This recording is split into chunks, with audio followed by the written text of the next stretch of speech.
Wonderful. Thank you, Becky, and thank you for bringing up Gospel of John. Because so I'm going to talk a little bit about Gospel of John, and the reason for that is that I'm just delighted to have Roger and Claire and Victor back, and I want to tell them about what we've been doing with Gospel of John. And Gospel of John is actually the best story of Logos that has ever been written, I think. Okay, so I'm going to try to tell the story of Logos as I see it in Gospel of John. Okay, now, look, my understanding of the Gospel of John is very limited. So I don't know how to, it is so profound, the Logos concept is so profound, and I can barely kind of grasp some parts of it, but I like to talk about it because that's the only way I can go forward. And I want to talk to my friends, I want to talk to everybody, but I particularly want to talk to Roger, Claire, and Victor about what we have done on Logos. Okay, so this is I'm trying to summarize 1.5 years of what we've done, and just on the theme of the story of Logos. Okay, so I'm going to tell it as a story because I don't have the capacity of doing prose. So I will use metaphors, I'll use stories, I'll use images, and I'll kind of point to things, I'll draw things, and let's see how it goes. Okay, so let me begin. So let's see here, I'm going to share my screen. There, start broadcast. Okay, come up. Then I go here. Okay. All right. So with all these kavits, I'm not going to make any more kavits anymore. I'm just going to tell this as a story as best as I can. All right. Story of Logos is in 3 parts. There is the beginning. So I recommend that you use a paper. Okay, it is a 3-part story. Peterson says that the virtue that Logos represents is incredibly complex. It is so many things together. Okay, now I'm trying to take John, and I'm going to say, how is Logos and how is this virtue shown in John? That's what I'm trying to do. So divide it, use pen and paper. So it's going to be a story in 3 stages. So this is the beginning over here. This is the middle, and this is the end. Okay. And the structure of it is very different than the modern mind, of how modern mind approaches things. The modern mind is analytical. It tries to break things up. This is integrative. So the beginning has 3 parts. So I'm going to use color. Let's see here. So I'm going to make this big here. Okay. So I'm going to use, so the beginning has 3 parts. There is 1. I'm going to use colors here, 2 and 3. There is the beginning. The middle has 3 parts, and the end has 1 part. So it is a 7-part story, all generated by these 3 things in the beginning. That's the story. Okay, so 3 producing 7. That's the story. So let's start at the beginning. In the beginning was the Word, and the Word was with God, and the Word was God. He was in the beginning with God. That's it. That's the beginning. That's it. Okay. So what is it? So God is the truth. So this one, let me make it a little bit smaller here.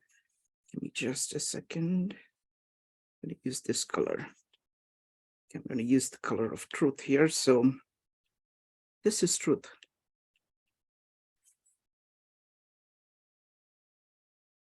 So there is truth. Now, we've been looking at the interlinear Bible and looking at what each of these words really means.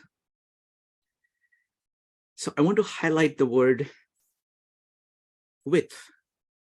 It's the word pros. So what does it mean to say that the word was with God? Okay, what is that with? Pros. With does not capture it. Pros is an active reciprocal relationship that is initiating response. There is activity going on between the two. So you have truth and you have word. The second is the word. And third is the with that is going on between the Father and the Son. What goes on between Father and the Son? And the beautiful thing is that, you see, these are the primary colors. All the other colors are generated from here. If you understand this, you understand everything. This is what I love about the Gospel of John. And he said, starts out, in the beginning was the Word, and the Word was with God, and the Word was God. It's like Beethoven's ba ba ba bam. The entire rest of the symphony comes from here. So if you understand this, everything else is just elaboration of it. So this is the truth. What is between the Father and the Son? Okay, so firstly, again, logos, we use word, okay? I continuously go back to these words in Greek. And if you go to the interlinear Bible, you can see the variety of meanings. And you plug in these various meanings together to see which meaning really captures what the original Greek word is. And I'm saying that in context of this discussion, I'm going to use the word meaning. Okay, so truth is very hard to grasp. You can't see the Father directly. It is the word which makes the meaning of the truth accessible to you. So the logos, I'm using the word meaning for it. And here I'm going to use the word spirit. The spirit is basically the living function, the thing that moves between things that make things go. Okay, it's the wind. It's the action principle that is happening between Father and the Son. So that's the beginning. Okay. Now, this is the heaven. This is God. But you see, the God is not one. Yes, it is one, but it is three. Look at the complexity here that is being captured just in this. In the beginning was the Word, and the Word was with God, and the Word was God. That's it. So you have the God, you have the Word, and you have with. And with is pros. So there is this activity between God. Okay. So this is what is there in the beginning. Then what happens? Then what happens? The rest of the gospel is about that. So what happens?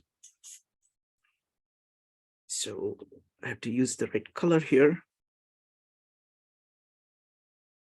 So this is the combination Just a second, not the right width.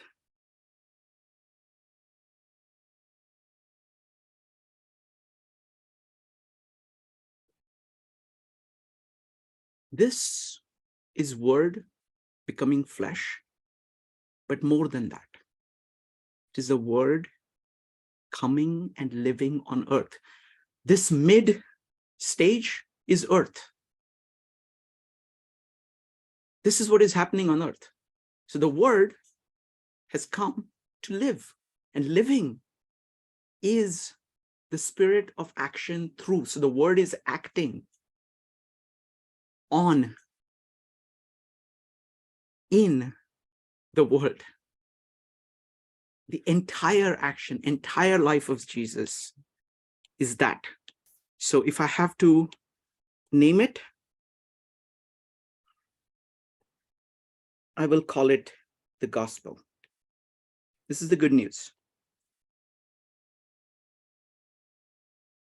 Now that is the ideal. But look at what kind of ideal it is. It is not just the word. It is word expressed in deeds, expressing fullness of love. It is thoughts, words, deeds, emotions, everything. It's a person. It's a person. Now, in a sense, it is very complex. In a sense, it's very simple. It's just a person. So look at any person that you want. You know, you immediately say, oh, this is the person. At the same time, there is complexity in it, in the person. That's how it is. That's the ideal. That's the ideal. And that is the way. That is the path to the truth. Is the door to the truth. You do not see the Father, but he has made the Father known. So that is 4. Now, when he is about to leave in the farewell discourse, he tells his disciples, it is to your advantage that I go away. Because if I do not go, I will not be able to send the helper. So who is this helper? What is this helper? That is, that you would rather have the helper rather than Jesus. So you can see that this purple is the combination of blue and red.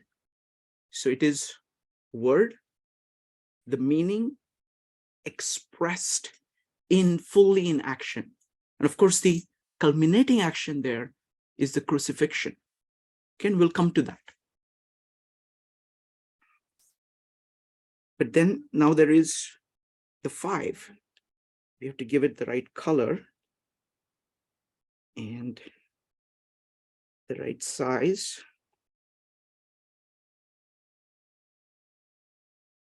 So this, sorry.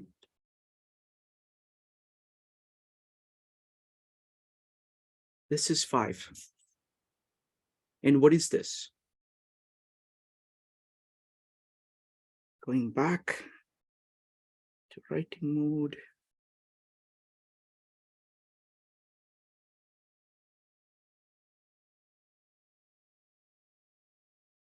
This is the love command. This is a new commandment I give you, that you love one another. This is the living water that he offers. He's saying that he, the helper, number 5, will remind you of my words and of my deeds. This is orange. This is the spirit of truth. Spirit of truth. It is that which will move you to the Father through the gospel. The gospel is the way. You know, Jordan Peterson talks about the highest. The highest is the truth.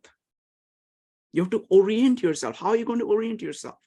You're orienting yourself through the gospel. That is the way. And then you have to have the motivation to walk. And that is the love that's going to move you. What is left? Okay, this is good.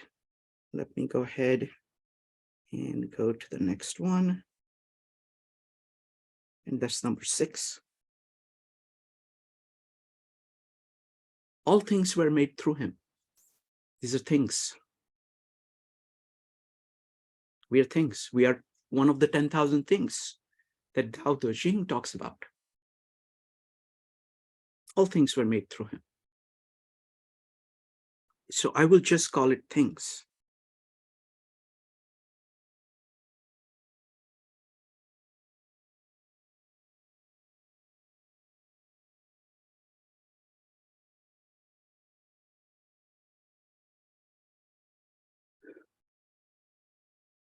This is a combination of the word expressing. So you are made in the image of God.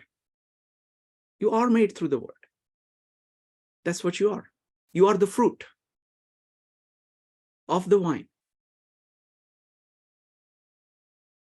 Now you have a choice. You either say yes to the vine or you say no to the vine. If you say, I am a thing, and that's all I am, I don't need anything else. I am it. And I am very happy because I have the fruit. I am the fruit. I have the fruit. Who needs the vine? Who needs the truth? Who needs the meaning? Who needs the spirit? So if you orient yourself away, instead of going this way, if you go this way, if you're a thing and you say, I'm full of love for this way, the gospel, and the word that will take me towards the truth. Doesn't mean you will get there now, but you are orienting in that direction and you're moving in that direction. Or you can say, no, just give me the fruit. I will take only the fruit.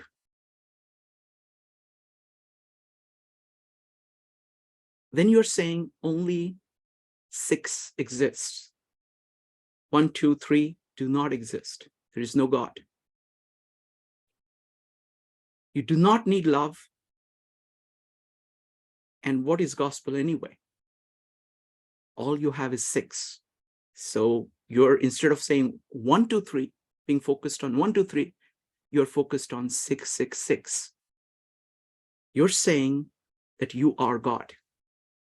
You are saying, who needs God? Because I am God.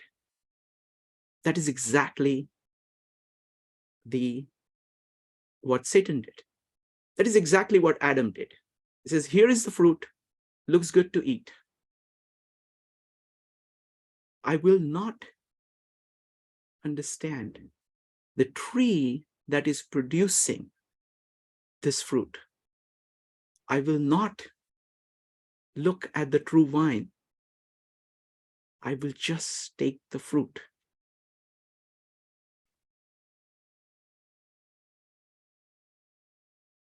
In order to be a living fruit, and God told him, if you eat it, you will surely die.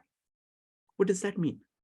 That means that the fruit is sustained by the sap that flows through the root, through the truth, through the meaning, aided by spirit. That is the spirit is the sap flowing through that nourishes you. If you stop that, if you stop being a branch that is connecting to the sap, connecting to the root, then you fall off. And that's what Adam did. So that is 6. Now, what about this 7? What is 7?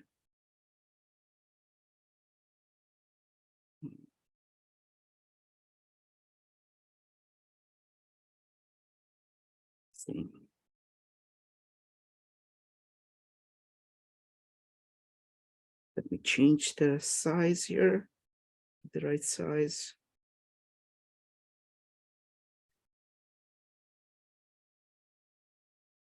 7. What is 7?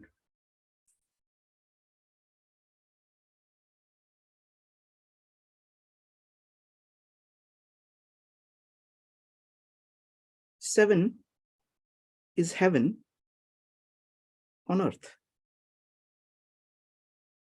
It is the finale. It is when you are full of love for everything that has been created. You understand, try your best to understand the truth through the word, inspired by love. You interact with each other just like that. You create heaven on earth. So that is the story. Now, I don't have two good ways of telling it, so I'm going to use another metaphor here. Let me just stop sharing. Let me see here. Give me just a second. Okay, let me stop sharing, and I'm going to use another metaphor, okay? Now, I want to point out that this is not a model. Models are very, very different kinds of things than metaphors. Okay, so metaphor, you have things like, Jesus is the true vine. It's not saying that true vine is all that Jesus is. Jesus is also the door. He's also the good shepherd. So metaphor tries to point out towards what it is trying to point out. Now, I'm going to try to use a metaphor for this entire story, 7-part story. Okay, how do I do that? How do I do that? Okay, again, this is very limited. This is not a model. This is just a metaphor. This is one way of looking at this story. So what I'm going to do is this. So let's see here. So you see this? The colors here. Yellow for truth. This is the truth. Blue for meaning or the word. And this is red for the spirit. This is a metaphor for God. Okay? And they're all together as one. All right? And then, so this is God, and this is the world. This side is the world. Okay, here you've got, let's see here. Okay, this one, and then you have this one. So this is right here. This is orange right in the middle, which is love. The purple, which is the gospel, and green are the things. Okay. The most important thing is 7. This is 7. If you have all of them, then that is 7. That is heaven on earth. Okay. So that's what it means, that it is complex, but it is simple. It is one thing. Just like the Trinity is one, life on earth is one. And just like when the life on earth is in accordance with God, with truth, then heaven and earth are one. And that is the end of the story that John presents so beautifully. Thank you. All right. So would love to hear anybody's comments on anything. Now go ahead and type an exclamation mark